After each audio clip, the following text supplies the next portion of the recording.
We get this question all the time. It's one of the more common questions we get. I think it's the second most common question. The most common is it possible for me to drop PPO plans? That's probably the most common question we get.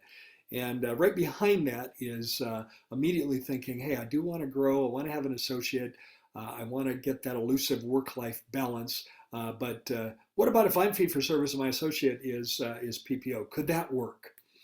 And the answer to that question is it could work, but it creates all kinds of complications in your practice, complications that would be better to avoid. So while it can work to have two different models within a practice, fee for service for the owner dentist and PPO for your associate dentist, it's not wise. It creates all kinds of complications. And think about this for a minute.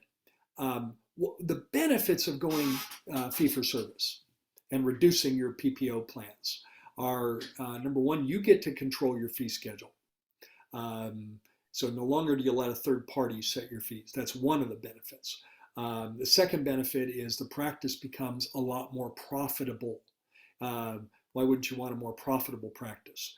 A third benefit when we look at reducing your insurance footprint is that everything about a PPO practice, Aaron, everything about it takes you away from the goal of being relationship driven. Now think about, I don't know if I've ever expressed it that way before, Aaron, but everything about being a PPO office takes you away from being relationship driven, mainly because you've got to pedal on that hamster wheel to keep everything going. You can't really slow down and spend time with patients. So why would we want to have a part of our practice that is still on the hamster wheel? Why would you want that? Does that make sense? Absolutely, Gary. Absolutely.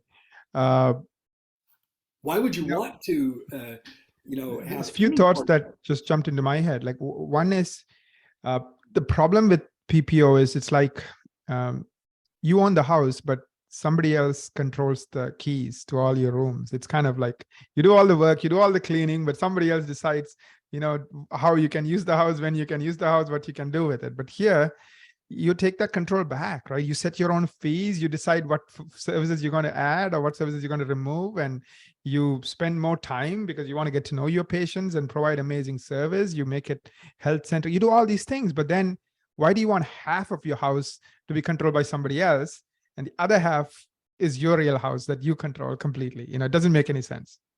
It really doesn't.